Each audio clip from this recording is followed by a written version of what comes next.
अंगद कैसे आए महाराज जी? अंगद भैया बाली का बेटा है। बाली का बेटा, तो बाली कैसे पैदा किया उसको? अरे यार, तुम्हारे बाप ने तुम्हें कैसा पैदा किया?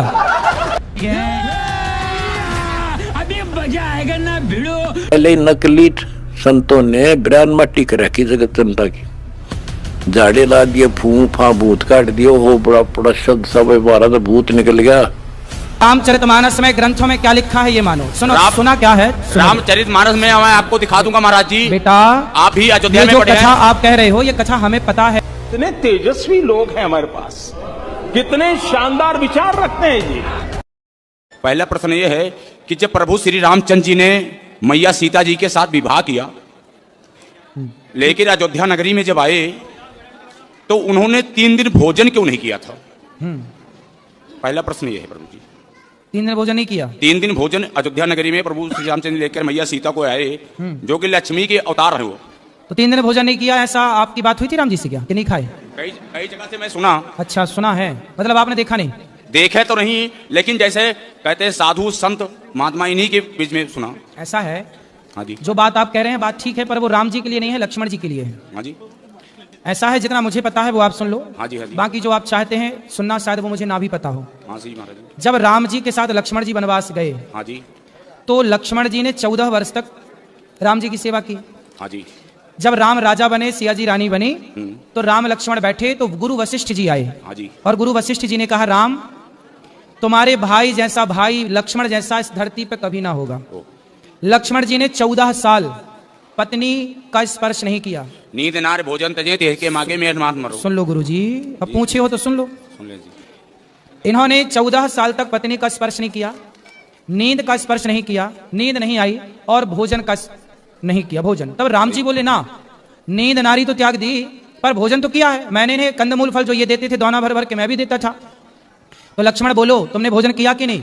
तो लक्ष्मण जी बोले, प्रभु जो आप देते थे ना वो प्रसाद, आपकी सेवा में मैं लगा था तो मुझे खाने का टाइम नहीं था, तो मैं प्रसाद को बोल देता था कि राम का दिया प्रसाद है, जब वनवास पूरा होगा तब मैं खाऊंगा। तब मैं उन दिनों भोजन नहीं करता था। अच्छा, राम जी बोले, कहाँ है दोने? वहां दोने गिनवाए तो सारे दोने गिनवाए तो उनमें से कुछ दोने कम निकले। तो राम जी बोले, लक्ष्मण इतने दिन तो तुमने खाया है, देखो दोने कम है। तब लक्ष्मण जी बोले, प्रभु मैंने भोजन नहीं किया, आपने जो दोने दिए तो मैं भेज देता था अयोध्या जी अपने तपोबल से, लेकिन ये जो दोने कम है कुछ, वो उसका रहस्य बताया। तो उसका कारण क्या है सुनो। पहला दोना कम, जब आपका वनवास हुआ, पहला दिन आप वनवास गए अयोध्या से, तो पहले दिन आपने भोजन नहीं किया रघुनंदन, तो जब आपने नहीं खाया तो आपने मुझे नहीं दिया, तो पहला दोना वो कम। दूसरा, जब पिता की मृत्यु का समाचार चित्रकूट में आपने सुना, तो पिता की मृत्यु पर आपने भोजन नहीं किया, तो आपने मुझे भोजन नहीं दिया, दूसरा दोना वो कम। तीसरा दोना, जब सीता माँ का हरण हुआ तो सीता माँ की खोज में ही हम लोगों का समय बीत गया, तीसरा दोना वो कम। आपने नहीं खाया ना, जब आप खाते तो मुझे देते, आप ही नहीं खाए तो मुझे नहीं, तीसरा दोना वो कम। और चौथा दोना, जब लक्ष्मण शक्ति मुझे मेघनाथ ने मारी तो मैं तो आपकी गोद में सो रहा था, मेरे वियोग में आपने नहीं खाया तो मैं कैसे खाता, वो दोने कम है। बाकी गिन लो, तो वो दोने कम, वो उतना लक्ष्मण जी के लिए है। दूसरा प्रश्न हमारा ये है महाराज जी आपसे, कि जैसे जब राजा दशरथ जी चक्रवर्ती राजा थे जी, तो शब्दवेदी बाण चलाते थे। ठीक है। शब्दवेदी बाण चलाने पे जब श्रवण कुमार जल भरने गया था तो आवाज खड़ा की गई थी। ठीक है। तो बाण सीने में कैसे लग गया? इसकी भी एक कथा है। कथा ये है, अब ये कथा महाराज जी कहाँ लिखी है ये तो मैं नहीं जानता, लेकिन मैंने जो सुना है वो आपको सुनाई देता हूँ गुरुजनों से। ऐसा है कि जब दशरथ जी ने शब्दभेदी बाण मारा तो जाके वो घड़े में ही लगा और घड़ा ही टूटा। लेकिन मैंने सुना है, ये बात सच है कि झूठ, मैं ये दावा नहीं करता, लेकिन जो मैंने सुना वो सुनाई देता हूं कि वहां पर रावण भी खड़ा था। रावण था तो रावण ने शब्दभेदी बाण को लिया, चूंकि वो घड़े में था, शब्दभेदी बाण को लिया और उसने श्रवण कुमार को मारा वही बाण, और फिर अपनी माया से 10 का 10 घड़ा बना दिया और वहां माया रच दी रावण ने। तो कुल मिला के रावण के द्वारा मृत्यु हो गई। अब ये तो रावण, अच्छा अब आप ये पूछ सकते हैं कि रावण वहां क्या कर रहा था। रावण को पता था कि राम के हाथ मतलब दशरथ जी के बेटे के हाथ मेरी मृत्यु है, तो रावण ये षड्यंत्र में था कि दशरथ जी ही मर जाएं तो इनका बच्चा ना होगा तो मेरी मृत्यु ना होगी, मैं अमर हो जाऊंगा। तो उससे लगा कि यदि श्रवण कुमार मर जाएंगे तो इनके माँ बाप श्राप देकर के दशरथ जी को मार देंगे, मेरा रास्ता क्लियर हो जाएगा। लेकिन रावण ने सब कोशिश कर ली, पर हुआ उल्टा कि श्रवण कुमार के माता पिता ने श्राप दिया कि जैसे हम पुत्र के वियोग में तड़प रहे हैं ऐसे आप पुत्र के वियोग में तड़पेंगे। तो वहां पर ये बात है, वहां रावण भी मौजूद था। तीसरा सवाल मेरा ये है प्रभु जी कि जैसे पांडवों में धर्मराज युधिष्ठिर भी थे, जी धर्मराज युधिष्ठिर थे, भीम भी थे, अर्जुन भी थे, नकुल सहदेव भी थे, जी। लेकिन श्री कृष्ण भगवान ने अर्जुन का ही रथ क्यों हाँकना शुरू किया, क्योंकि उनके सारथी क्यों बने आप? क्योंकि 5 पांडव हैं, ये हाँ जी 5 पांडव हैं, ये 5 नहीं 6 हैं। लेकिन इनमें से कर्ण सहित, कर्ण को अभी अलग ही रखो। हाँ जी। ऐसा है कि इन 5 में भगवान ने द्वापर में अवतार लिया है नर नारायण का। हाँ जी। तो उस समय नारायण तो थे कृष्ण, हाँ जी। और जो नर थे वो अर्जुन थे। अर्जुन थे। तो इसलिए भगवान ने अर्जुन का रथ हाँका, क्योंकि जो नर नारायण का अवतार हुआ, जैसे आज भी बद्रीनाथ जी में जो पहाड़ हैं, बद्रीनाथ जी में किसकी पूजा होती है? नर नारायण भगवान की। तो नर नारायण भगवान ने ही अवतार लिया है, तो नारायण के रूप में कृष्ण और नर के रूप में अर्जुन, इसलिए वो नर नारायण है, इसलिए भगवान ने अर्जुन का रथ हाँका है। लेकिन इसी जगह पे गुरुजी इसमें ये पूछे हैं, कहते हैं कि जैसे इंद्रपुत्र हाँ, इंद्रपुत्र वो था बाली इंद्रपुत्र था, और सूर्यपुत्र सुग्रीव था। अब कह नहीं सकते हैं। जी जी जी, तो उस पे सूर्यपुत्र ही सुग्रीव थे, बिल्कुल सही कह रहे हैं। सूर्यपुत्र सुग्रीव थे, हाँ। इंद्रपुत्र बाली थे। जब बाली को प्रभु श्री रामचंद्र जी ने छुपके मारा, ठीक तो है, इंद्र को बहुत बड़ी गुस्सा आई, बिल्कुल सही है। गुस्सा आई। लेकिन प्रभु श्री रामचंद्र जी ने क्या कहा, इस जगह पे इन्होंने गलत किया, सही है, अगले जन्म में आपके बेटे का मैं साथ दूंगा। बिल्कुल सही है। क्या वही बाली अर्जुन था? जो अर्जुन है वह इंद्रपुत्र ही है, इंद्रपुत्र ही है, बिल्कुल वही बाली है, वही सुग्रीव। नहीं बाली तो, हाँ बाली वही है, लेकिन वो बाली और ये सुग्रीव में, अर्जुन में थोड़ा सा भेद है। बात ठीक थोड़ा है, भेद है। कथा आपकी ठीक है, आप ये बात भी कही जाती है, बात सही कह रहे हैं आप, लेकिन तत्व की दृष्टि में थोड़ा भेद हो जाएगा, क्योंकि यहाँ नर नारायण जुड़ जाता है ना। बाकी सब ठीक है, जो कह रहे हैं आप सेम है, सही है। और कोई सवाल? माता कौशल्या जी जब भगवान रामचंद्र जी का जब वनवास हुआ जी, तो कहते हैं कि माता कौशल्या को सबसे बड़ा, माता कौशल्या को हर कोई मानता है कि गलत, लेकिन भगवान रामचंद्र जी ने माता कौशल्या को जब वनवास से वापस आए तो पहले मैया कौशल्या को ही पूछा था, कैकेयी को। हाँ, कैकेयी को पूछा था। प्रथम राम भेटी क्या कही, सही है। तो कैकेयी जो थी वही कैकेयी यहाँ पे आके द्वापर में देवकी बनी, बिल्कुल देवकी बनी। हाँ, लेकिन उन्हें भगवान रामचंद्र जी ने कहा था कि आपके मैं गर्भ से अवतार तो जरूर लूंगा, लेकिन आपका दूध नहीं पिलेंगे। सही है। जब दूध नहीं पिले तो जन्म तो भले लिए, लेकिन आके नंदगांव में जन्मे। सही है, गोकुल में। तो इसका कारण क्या था महाराज? माता कैकेयी ने जब चित्रकूट में राम जी से पहली भेंट हुई, हाँ जी। तो कैकेयी ने राम जी से कहा, राम मुझे माफ कर दो, मेरे कारण आपको वनवास हुआ। ओह।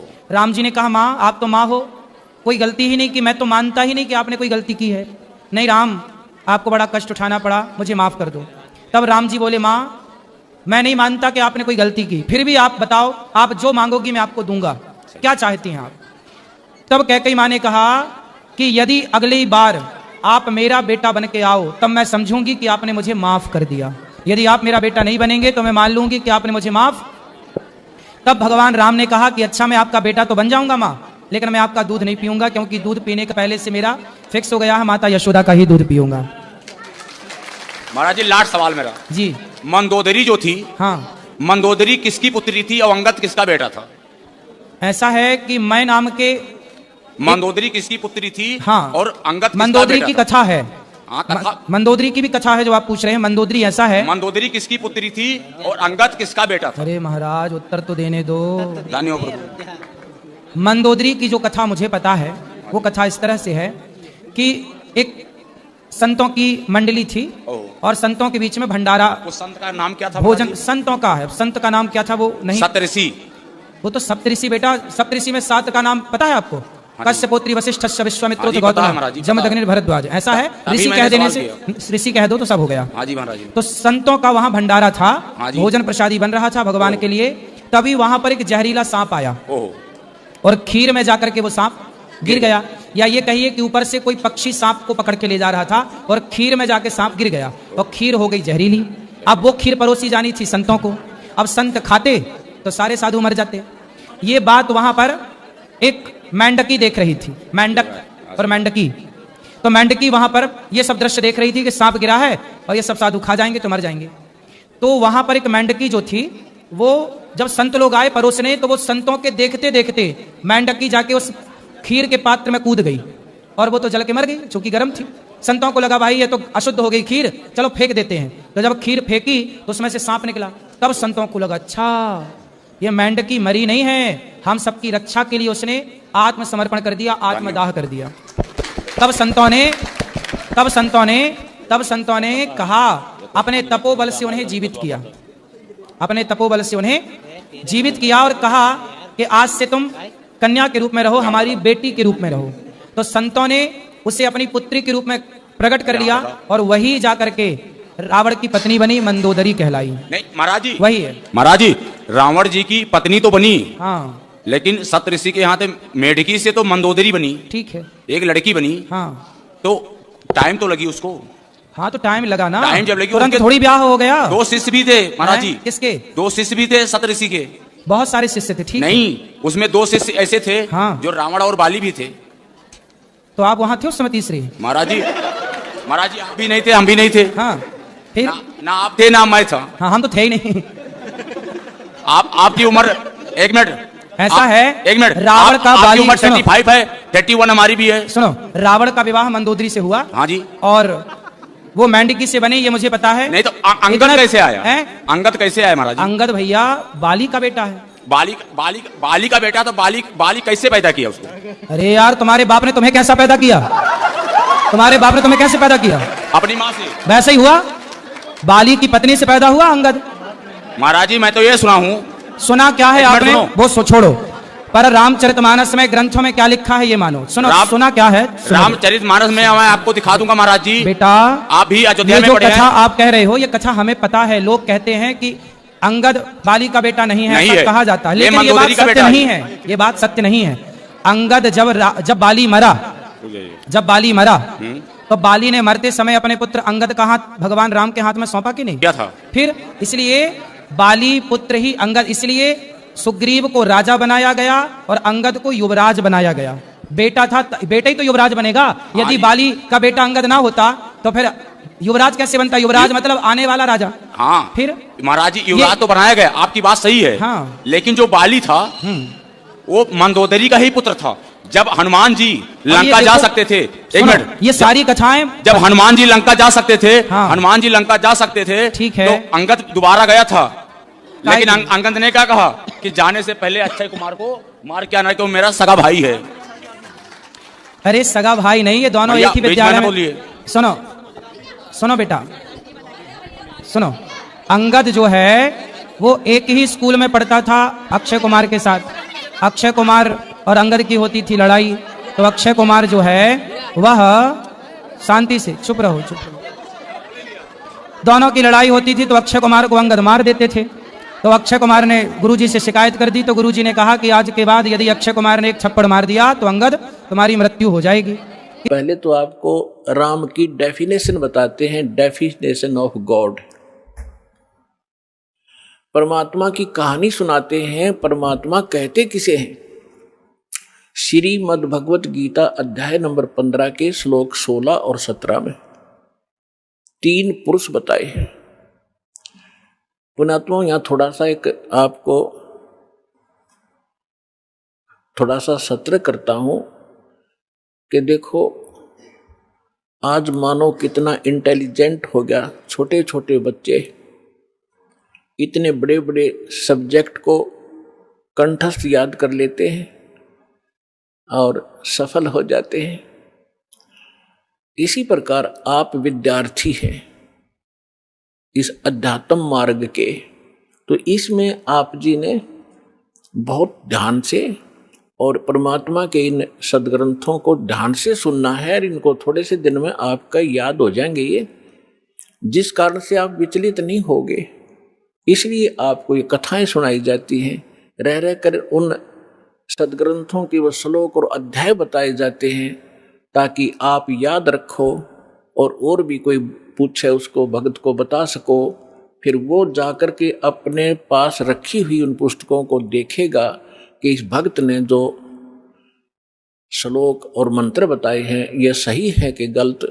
जब वो अपने सदग्रंथों में देखेगा तो दौड़ा दौड़ा फिर वो सतलोक आश्रम बरवाला में आ जाएगा। इसलिए दास आपको रह रह कर यह रेफरेंस याद दिलाता है।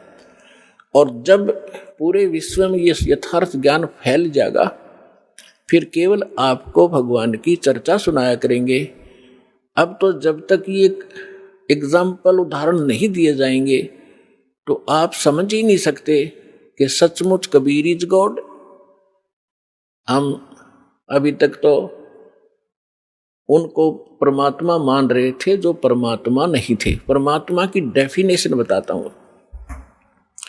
श्रीमद् भगवत गीता अध्याय नंबर 15 के श्लोक 16 और 17 में 3 पुरुष बताए हैं, एक सरपुरुष एक अक्षर पुरुष। गीता अध्याय नंबर 15 के श्लोक 16 में 2 पुरुषों का वर्णन है और इनके विषय में ये भी कहा है कि दोनों पुरुष, पर पुरुष माने प्रभु, स्वामी। अब स्वामी साहब जिसे कहते हैं, जैसे हम कहते हैं तहसीलदार साहब, भाई कमिश्नर, डीसी साहब, डीएम साहब, कमिश्नर साहब, मंत्री साहब, मुख्यमंत्री साहब, प्रधानमंत्री साहब, राष्ट्रपति साहब, ये सभी साहब हैं, सभी स्वामी हैं, ये मालिक हैं, लेकिन अपने अपने अक्षेत्र के। तो इनमें कंप्लीट जो साहब है वो कौन है? राष्ट्रपति, और सेकंड नंबर फिर प्रधानमंत्री। इसी प्रकार सरपुरुष ये ब्रह्म है, ज्योत स्वरूपी निरंजन ये काल है, ये केवल 21 ब्रह्मांड का स्वामी है, मालिक है, साहब है, राम है। राम कहो, साहब कहो, गॉड कहो, अल्लाह कहो, रब कहो, खुदा कहो, ये उस परमात्मा के ही पर्यायवाची भाषा भिन्न नाम है। तो ये इन दोनों के विषय में कहा 15वें अध्याय के 16वें श्लोक में श्रीमद् भगवत गीता में कि सरपुरुष और अक्षर पुरुष इस पृथ्वी वाले लोक में ये 2 पुरुष हैं और इनके अंतर्गत जितने प्राणी आते हैं 21 ब्रह्मांड तो हैं ब्रह्म के, और 7 शंख ब्रह्मांड, नील, पद्म, शंख, ये काउंटिंग है गणित रीति से। 7 शंख ब्रह्मांड का स्वामी है अक्षर पुरुष। वैसे अक्षर का अर्थ होता है अविनाशी, लेकिन ये अविनाशी नहीं है, ये चिरस्थायी है और इसलिए इसको भी अविनाशी कहा गया है। ये वास्तव में अविनाशी नहीं है, क्योंकि इससे अगले मंत्र में 17वें मंत्र में गीता जी में वो स्पष्ट हो जाता है।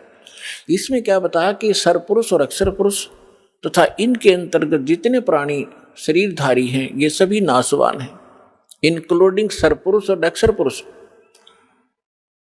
फिर बताया है लेकिन जीवात्मा किसी की नहीं मरती। फिर 17वें श्लोक में गीता अध्याय नंबर 15 के श्लोक 17 में कहा है कि उत्तम पुरुष है तू अन्य, उत्तम पुरुष है तू अन्य। उत्तम माने श्रेष्ठ, पुरुष माने परमात्मा। वो श्रेष्ठ परमात्मा तो इन ऊपर वालों से कोई भिन्न है, और परमात्मा इति उदाहरते, जिसको परमात्मा कहा जाता है, जिसको परमात्मा कहा जाता है उस परमात्मा, वैसे परमात्मा शब्द श्रेष्ठ आत्मा को कहते हैं। तो परमात्मा वो है जो केवल सुख देता है, दुख नहीं देता। बाकी हम अन्य को भी परमात्मा मान बैठे, जैसे सरपुरुष काल को भी हम परमात्मा कहा करते, ब्रह्म को। ये परमात्मा नहीं है। जिस लोक में आप रह रहे हो ये लोक परमात्मा का नहीं हो सकता। किसी का बेटा मर गया, किसी की बेटी मर गई, किसी की कैंसर होगी, किसी की टांग कट गई, किसी के हाथ कट गए, कोई अन्य रोग से पीड़ित है, हाहाकार मचा हुआ है, एक्सीडेंट में मर जाते हैं, फ्लड आ जाती है, अक्षेत्र का क्षेत्र तबाह हो जाता, ये परमात्मा का लोक नहीं हो सकता। और अक्सर पुरुष के लोक में भी यही स्थिति है, वहां भी जन्म और मृत्यु, इसी प्रकार के रोग, कष्ट, दुख सभी विद्यमान है। केवल एक सतलोक है, परम अक्षर ब्रह्म, उस उत्तम पुरुष का वो स्थान सतलोक है, जहाँ दुख नाम की वस्तु नहीं, वहाँ जन्म, वहाँ मृत्यु नहीं, वृद्धावस्था नहीं, और किसी चीज का अभाव नहीं। वहाँ कोई काम नहीं करना पड़ता आपको, कोई टेंशन नहीं, क्योंकि भरा भंडार भगवान का। अब जैसे ये सतलोक आश्रम बरवाला, ये मिनी सतलोक समझ लेना, उसकी रिहर्सल है, उसका एक सैंपल समझो। ये जैसे आप जी यहाँ आते हो, यहाँ आपको कोई टेंशन नहीं, खाने की, रुकने की, नहाने और धोने की, और सारा दिन आप तो 1 हफ्ता रुकते हो, 4 दिन रुकते हो, 10 दिन रुकते हो, बना बना भोजन मिलता है, बिछे बिछाए मैट मिलते हैं, ऊपर पंखे चल रहे होते हैं, नहाओ धो, भगवान का भजन करो, चाहे 10 दिन रुको, आपको कोई टेंशन ही नहीं। और ये सतलोक के अंदर ये सुविधा उपलब्ध है, ये काल का लोक है, यहाँ भी हम इतनी सुविधा नहीं उपलब्ध करा सकते परमात्मा के बच्चों को, फिर भी हमारा जितना सामर्थ्य है कोशिश खूब करते हैं, क्योंकि सतलोक आश्रम बरवाला में आम आत्मा नहीं आ सकती, परमात्मा की विशेष लाडली आत्मा ही पहुंच पाती है। भले ही वो दुखी है चाहे सुखी है, फिर यहाँ सुखी करेगा उनको, इसलिए हम संभव कोशिश करते हैं इनको कोई कष्ट ना हो। हम तो दास हैं उस परम पिता के, और आप उस भगवान के समर्थ के बच्चे, आपके लिए हम फिर भी संभव कोशिश करते हैं जितनी हमारा सामर्थ्य है कि किसी प्रकार का इनको कोई कष्ट ना हो। तो कहने का तात्पर्य है कि जितना समय आप यहाँ बिताओगे, ये आपका समय और ही तरह का होता है। यहाँ से जाते ही आप देखना, आश्रम से निकलते ही आपको कितनी टेंशन घेर लेती है, वो करना है, वो करना है, वहाँ जाना, उससे लेना, उसको देना, उसने ऐसे कर दिया। तो हम जब से सतलोक से निकले, हमारे साथ या बीमारी उसी समय चली गई है। अब हमने वहीं जाना है जहाँ कोई अभाव नहीं, वहाँ फलदार सदाबहार वृक्ष हैं, सदाबहार मेवे हैं। जैसे जंगल में आपने देखा होगा शामक खड़ा रहता है, पहले पुराने समय में तो बहुत ज़्यादा फलदार वृक्ष होते थे, कहीं पर कुछ लग रहा है, कहीं पर कुछ फल लगे हुए हैं, खाओ तोड़ो खाओ बैठ के ठाट से। तो वहाँ सतलोक के अंदर आपको कोई काम नहीं है और सब चीज़ उपलब्ध है। तो कहने का भाव यह है कि वो सतलोक है उस परम पिता परमात्मा का, और वो भगवान परमात्मा है। अब यहाँ बताया है, रमता राम जपोरे प्राणी, अब तो सुन ले राम कहानी। अब हम राम शब्द से कहाँ हम अपने दिमाग की सुई ले जाते थे। श्री रामचंद्र जी सन ऑफ राजा दशरथ, अयोध्या का राजा। हम जब राम शब्द हमारे हृदय में आता था, हमारे धर्म गुरुओं ने हमें ऐसा गलत फीड कर दिया था कि राम नाम आते ही वो धनुष बाण लिए हुए श्री रामचंद्र दिखाई देते थे। देखो, अब राम समझना, हमने राम की डेफिनेशन समझनी है। अभी आपको बताया था कि जैसे तहसीलदार भी साहब है, कमिश्नर भी साहब है, ये सभी साहब हैं, मंत्री, मुख्यमंत्री, प्रधानमंत्री, राष्ट्रपति, सारे साहब हैं, लेकिन ये अपने अपने सत्र के साहब हैं। और इनमें जो समर्थ साहब है वो राष्ट्रपति, प्रधानमंत्री जी हैं। इसी प्रकार रामचंद्र जी ये श्री विष्णु समझो, सतोगुण विष्णु। और विष्णु जी की कितने राम हैं, कितने मालिक हैं, कितने पुरुष हैं, कितने प्रभु हैं, कितने देव हैं, ये केवल एक सतोगुण प्रधान परमात्मा, सतोगुण प्रधान भगवान राम है ये। और केवल एक ब्रह्मांड के अंदर 3 लोकों के ऊपर इस विभाग के मंत्री हैं। ये सतोगुण विभाग के मिनिस्टर हैं, पृथ्वी लोक पर, स्वर्ग लोक पर और नीचे पाताल लोक पर। केवल 3 लोकों पर अपने इस विभाग के ये स्वामी हैं, राम हैं। ब्रह्मा जी रजोगुण विभाग के मंत्री हैं, मिनिस्टर हैं, और ये भी इन्हीं 3 लोकों के ऊपर स्वामी हैं, राम हैं, मालिक हैं, पुरुष हैं, प्रभु हैं। और शंकर भगवान तमोगुण विभाग के मिनिस्टर हैं। इसी प्रकार इन 3 लोकों पर इनके जो पिता हैं सरपुरुष ब्रह्म ज्योत स्वरूपी निरंजन, ये इसके 21 ब्रह्मांड हैं।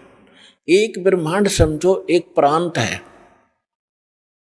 और ये प्रत्येक प्रांत में मुख्यमंत्री का, चीफ मिनिस्टर का रोल करता है। अपने 3 पुत्रों को ये प्रधानमंत्री, ये मंत्री बनाकर रखता है, मुख्यमंत्री।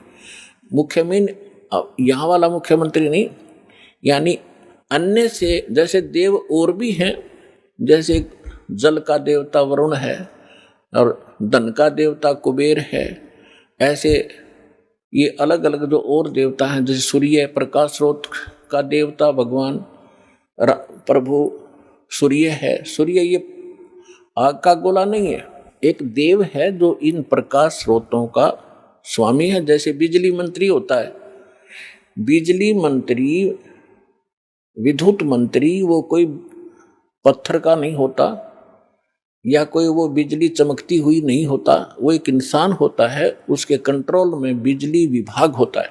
इसी प्रकार सूर्य देव ये नहीं है जो सूर्य चमक रहा है, इनके ऊपर कंट्रोलर है सभी सूर्यों पर। इस ब्रह्मांड के अंदर भी कई सूर्य हैं, एक नहीं, और ऐसे ऐसे बहुत से और भी प्रकाश स्रोत हैं चंद्रमा की तरह, तो उन सब का कंट्रोलर वो है।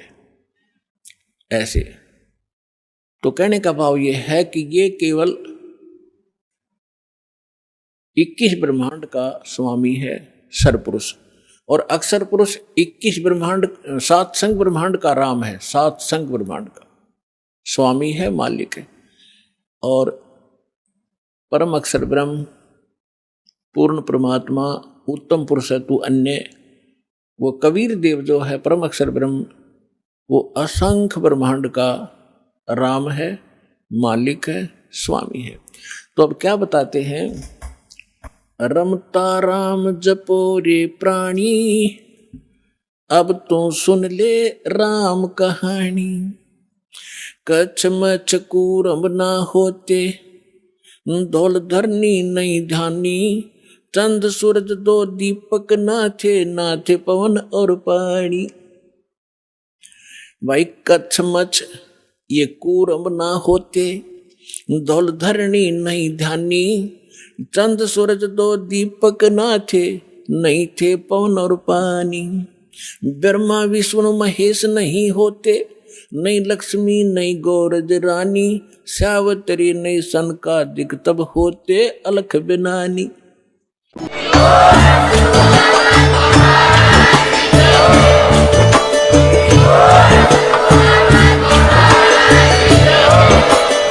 अगर आप ये वीडियो YouTube पर देख रहे हैं तो हमारे चैनल को सब्सक्राइब करें और बेल आइकन को दबाना ना भूलें। अगर आप Facebook पर ये वीडियो देख रहे हैं तो हमारे पेज को लाइक करें।